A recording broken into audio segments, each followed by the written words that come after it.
வணக்கம். இன்னைக்கு எதை பற்றி பேச போகிறேன்னா, நம்மளுடைய வாழ்க்கையில் நிறைய மரணங்களை நம்ம தாண்டி வந்திருப்போம். நிறைய பேரோட மரணங்களை தாண்டி வந்திருப்போம். அதில் ஒரு சில மரணங்கள் ஏன் இது நிகழ்ந்தது, இது நிகழாமலே இருந்திருக்கலாமோ அப்படின்னு எல்லாம் நம்மளை யோசிக்க வைக்கும் இல்லையா? அந்த மாதிரியான ஒரு மரணம் தான் இப்போது நிகழ்ந்திருக்கக்கூடியது. எல்லாருக்கும் தெரிஞ்சிருக்கும், நம்ம இசை ஞானி இளையராஜா அவர்களுடைய மகள் பவதாரிணி அவர்களுடைய மரணம் தான் அது. அவர்கள் நல்லா இருக்கிற மாதிரி தான் தெரிஞ்சது. நிறைய சாங்ஸ் எல்லாம் இப்போ அவங்க இசையை அமைச்சிட்டு இருந்தாங்க. நிறைய படத்துக்கு, ஒரு 2 படத்துக்கு பண்ணியிருக்காங்க. இன்னும் 2-3 படத்துக்கு இசையை அமைக்கிறதுக்கு ஒப்பந்தமும் கையெழுத்து பண்ணியிருக்காங்க. இந்த மாதிரி நேரத்தில் எப்படி சடனாக இவங்களுக்கு மரணம் வந்துச்சு அப்படின்னு சொல்லிட்டு, ஏன்னா எந்த மீடியாலுமே எதுவுமே அவங்கள பற்றி எந்த நியூஸுமே வரல. இவங்க உடம்பு சரியில்லாமல் இருக்காங்க, இந்த மாதிரி ட்ரீட்மெண்ட்டில் இருக்காங்க, இந்த மாதிரி எந்த தகவலுமே எதுவுமே வராத நிலையில் திடீர்னு இவங்க மரணம் அடைஞ்சிருக்காங்க அப்படிங்கிற ஒரு செய்தி வரும் பொழுது, சின்ன வயசு தானே, இந்த வயசில் என்ன ஆச்சு, எப்படி அப்படின்னு நம்ம பார்க்கும்போது எல்லாருக்குமே நியூஸ் தெரிஞ்சிருக்கும். அவங்களுக்கு பித்தப்பையில் புற்றுநோய் அது 4th ஸ்டேஜில் தான் கண்டுபிடிச்சிருக்காங்களே. ஸோ அது 4th ஸ்டேஜில் கண்டுபிடிக்கும் போது நம்ம எதுவுமே பண்ண முடியாது. ஆப்வியஸ்லி மருத்துவர்கள் அது கண்டுபிடிக்கும் போதே சொல்லிட்டாங்க, இது 4th ஸ்டேஜ், எதுவுமே பண்ண முடியாது அப்படின்னு சொல்லியிருக்காங்க.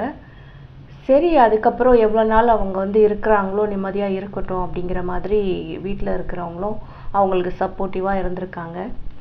அதை கண்டுபிடிச்சி 1 மாதம்தான் அவங்க உயிரோடு இருந்திருக்காங்க. அப்படிங்கிறது தான் ரொம்ப பெரிய இதாக இருக்குது. ஏன்னா சிலருக்கு ட்ரீட்மெண்ட்டில் ஓரளவுக்கு கொஞ்ச நாளைக்கு கொண்டு போக முடியும். பட் இப்போ தான் கண்டுபிடிச்சிருக்காங்க, ஒரு மாதம்தான் ஆகுது. அப்படிங்கிறப்போ அந்த ஃபேமிலி குடும்பத்தில் இருக்கிறவங்களுடைய மனநிலைமை எப்படி இருக்கும்? இப்போ தான் 1 மாதத்துக்கு முன்னாடி ஏதோ ஒரு பயங்கரமான ஒரு வியாதி இருக்கிறதா கண்டுபிடிச்சி, சரி ஏதாவது பண்ணி உங்களை காப்பாற்றிட முடியாதா அப்படின்னு எல்லாம் யோசிச்சுட்டு இருக்கும்போது சடனாக அவங்க நம்மளை விட்டு போயிட்டாங்க. அப்படிங்கிறப்போ அந்த குடும்பத்தோட மனநிலைமை எப்படி இருக்கும்? அதுவும் இல்லாமல் இசைஞானி அவர்கள் எடுத்துக்கிட்டோன்னா, அவங்களுடைய மகள் எப்போவுமே சோகத்திலே பெரிய சோகம் புத்திர சோகம் அப்படின்னு தான் சொல்லுவாங்க. நம்மளுடைய குழந்தைகளை அவங்க இறக்குறத நம்ம கண் முன்னாடி பார்க்குறது மாதிரி ஒரு சோகம் இந்த உலகத்தில் இருக்கவே இருக்காது. ஸோ கடவுள் எந்த அளவுக்கு அவருக்கு பெரிய ஞானத்தை கொடுத்தாரோ, எந்த அளவுக்கு பெரிய பேரும் புகழையும் கொடுத்தாரோ, அதே அளவுக்கு அவங்களுக்கு ஒரு மிகப்பெரிய சோகத்தையும் கொடுத்துட்டாங்க அப்படின்னு தான் சொல்லணும். சரி, இதை தாண்டி பார்க்கும் பொழுது எவ்வளவோ வசதியாக இருக்காங்க, எவ்வளோ விஷயங்கள் அவங்க பண்ணியிருக்கலாம், முன்னாடியே கண்டுபிடிச்சிருக்கலாம். ஏன் அவங்க கண்டுபிடிக்கலை, எதனால் கண்டுபிடிக்கலை, இவங்களுக்கு எதுவும் சிம்டம்ஸ் இல்லையா அப்படின்னு கேட்டால், அவங்கள கண்டுபிடிக்காமல் இருந்ததுக்கு சில காரணங்கள் சொல்கிறாங்க. இப்போது நம்ப தகுந்த ஒரு சிலர்கிட்ட இருந்து கலெக்ட் பண்ண நியூஸ் தான் இதெல்லாம். அதாவது பவதாரிணி அவர்களுக்கு ஏற்கனவே வயிற்று வலி அப்படிங்கிறது இருந்திருக்கு, வருஷக்கணக்காகவே இருந்திருக்கு. அவங்க அது ஒரு சாதாரண, என்ன சொல்கிறது, ஒரு அசிடிட்டி ப்ராப்ளம் அப்படிங்கிற மாதிரி அவங்க எடுத்துக்கிட்டாங்க. ஆரம்பத்திலே ஒரு வயிற்று வலி வரும்பொழுது ஒரு டாக்டரை போய் கன்சல்ட் பண்ணிவிட்டு என்ன ஏது அப்படின்னு செக் பண்ணியிருந்தாங்கன்னா, ஒருவேளை அவங்க நேரம் உயிரோடு இருந்திருக்கலாம். அப்படிங்கிறது தான் நிறைய பேர் சொன்ன கருத்து அதுதான். ஏன்னா இதை அனலைஸ் பண்ணுறதுக்கு அப்புறம் கூட இவங்களுக்கு இந்த மாதிரி வியாதி இருக்குன்னு தெரிஞ்சதுக்கு அப்புறம் கூட இவங்க குடும்பத்தில் இருக்கவங்களும் சரி, அந்த நியூஸ் தெரிஞ்சவங்க, அந்த குடும்பத்துக்கு நெருங்கின ரிலேஷன்ஷிப்பில் இருக்கிறவங்களும் சரி, யாருமே மீடியாவுக்கு அந்த தகவலை சொல்லவே இல்லை. ஆல்மோஸ்ட் 4th ஸ்டேஜ் வந்துடுச்சு, ஸோ இவங்க இப்படி இருக்காங்க, இன்னும் கொஞ்ச நாள் தான் இருப்பாங்க, அந்த மாதிரியெல்லாம் எந்த தகவலுமே அவங்க சொல்லலை. எல்லாமே ரகசியமாக தான் வச்சுருந்தாங்க. அவங்களே ரொம்ப சோகத்தில் தான் இருந்திருப்பாங்க. ஸோ ஆப்வியஸ்லி அதுக்கப்புறம் இந்த மாதிரி நடந்த நேரத்தில் கூட யாருமே இன்னும் நியூஸ் எதுக்குமே யாருமே அவங்க குடும்பத்துலேருந்து பேச இன்னும் வரல. ரொம்ப சோகத்தில் தான் இருப்பாங்க. அண்ட் தவிர்க்க முடியாத, தாங்க முடியாத சோகம் அப்படின்னே சொல்லலாம். ஆனால் வந்து இது ஏன் அவங்க கண்டுபிடிக்காமல் இருந்தாங்க அப்படின்னா, ஆரம்ப காலகட்டத்தில் இவங்களுக்கு வந்து வயிற்று வலி வரும் பொழுது அவங்க அதுக்கு வந்து பெயின் கில்லர் வந்து கன்சியூம் பண்ணி, அதாவது அசிடிட்டிக்கு நம்ம எடுப்போம் இல்லையா சில மருந்துகள், அதை வந்து கண்டினியூஸாக வந்து அவங்க எடுத்துக்கிட்டே இருந்திருக்காங்க. இது வந்து மெயின் ரீசன், அவங்களுடைய டெத்துக்கு மெயின் ரீசன் இதுதான் அப்படின்னு சொல்லிட்டு இப்போ சொல்கிறாங்க.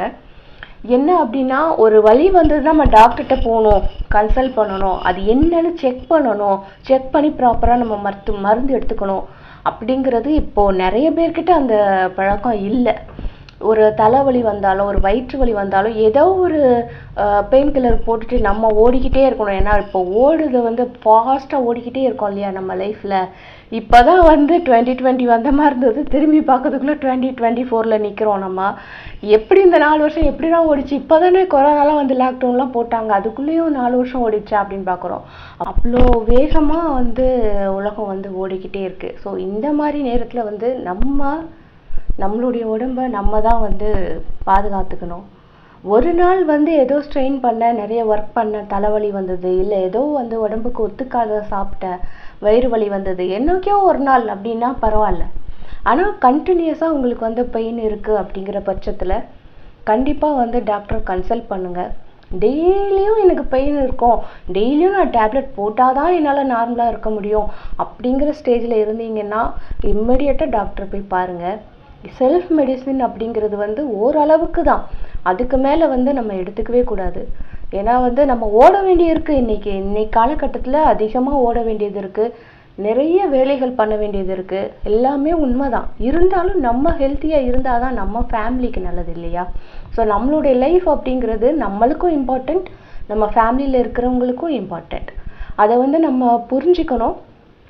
அதை சார்ந்து வந்து நம்மளுடைய உடம்பை நம்ம கவனிச்சிக்கிட்டா நம்மளுடைய வாழ்க்கை நல்லாயிருக்கும். ஒருவேளை வந்து டெய்லியும் உங்களுக்கு பெயின் இருக்கிற பட்சத்தில் மேபி அது ஏதாவது ஒரு சிவியர் டிசீஸோட அறிகுறியாக கூட இருக்கலாம். அந்த சிம்டம்ஸை வந்து நம்ம புரிஞ்சிக்காமல் விட்டுட்டு கடைசி ஸ்டேஜில் போய் நம்ம வருத்தப்பட்டு எந்த உபயோகமும் கிடையாது. அதனால் கண்டினியூஸ் பெயின் இருந்ததுன்னா டாக்டரை போய் பாருங்கள், டாக்டர் கன்சல்ட் பண்ணுங்கள். ஒருவேளை எந்த விதமான டிசீஸும் இல்லை அப்படிங்கிற பட்சத்தில் நம்மளுக்கு சந்தோஷம். ஒருவேளை ஏதாவது டிசீஸ் இருந்ததுன்னா நம்ம ஆரம்பத்திலே கண்டுபிடிச்சிட்டோன்னா நம்மளால் வந்து அதிலிருந்து மீண்டு வர்றதுக்கு நிறைய வழிமுறைகள் இப்போது காலகட்டத்தில் இருக்குது. ஸோ அசால்ட்டாக வந்து ஒரு டேப்லெட் போட்டேன், ஒரு பெயின் கில்லர் மருந்து எடுத்துக்கிட்டேன், நான் வேலையை பார்த்துக்கிட்டே இருந்தேன் அப்படின்லாம் இருக்காதீங்க. பவதாரணி அவர்களுடைய குடும்பத்தை பொறுத்தளவில் வந்து நம்மளுக்கே வந்து அவங்களுடைய வாய்ஸ் கேட்கும்போது ரொம்ப என்ன சொல்கிறது, தேனில் குழைச்ச ஒரு வாய்ஸ் அப்படின்னு சொல்லுவாங்கள்ல, தேன் மாதிரி ஒரு வாய்ஸ், அந்த மாதிரி இருக்கும் அவங்களுடைய வாய்ஸ். அந்த பாரதி படத்தில் வந்து மயில் போல சாங் வந்து எனக்கு ரொம்ப பிடிச்ச சாங் அவங்களுடைய இதில். அதெல்லாம் கேட்கும்போது வந்துட்டு இவ்வளோ பெர்ஃபெக்டாக ஒரு வாய்ஸ் இருக்க முடியுமா அப்படின்னு எல்லாம் நான் யோசிச்சிருக்கேன். அதாவது ஒரு ஸ்ட்ரைட் லைன் மாதிரி, கரடு முரடாக மேலும் கீழே இல்லாமல் ஒரு ஸ்ட்ரைட் லைன் மாதிரி ஒரு அழகான ஒரு வாய்ஸ் அவங்களுக்கு. ஸோ நம்மளே வந்து இவ்வளோ ஃபீல் பண்ணுறோம், அவங்க வீட்டில் இருக்கிறவங்க கண்டிப்பாக வந்து ரொம்ப சோகத்தில் தான் இருப்பாங்க. அதுவும் இல்லாமல் வயசான காலத்தில் ஒருத்தருக்கு வந்து புத்திர சோகம் அப்படிங்கிறது வந்து வரவே கூடாது. ஸோ அந்த மாதிரி நிலைமையில் இருக்கக்கூடிய அவங்களுடைய குடும்பத்திற்கு என்னுடைய ஆழ்ந்த இரங்கலை தெரிவிச்சுக்கிறேன். ஸோ எல்லாருமே கண்டிப்பாக ஏதாவது உங்களுக்கு கண்டினியூஸ் ப்ராப்ளம் இருந்ததுன்னா டாக்டரை போய் சீக்கிரமே பாருங்கள். உங்கள் ஹெல்த்தை நீங்கள் தான் பார்த்துக்கணும். உங்கள் ஹெல்த்து நல்லா இருந்தால் தான் உங்களுடைய குடும்பம் நல்லாயிருக்கும். உங்களுடைய குடும்பத்துக்காக உங்கள் ஹெல்த்தை நீங்கள் பார்த்துக்கிட்டு தான் ஆகணும். ஸோ எல்லாருமே டேக் கேர்.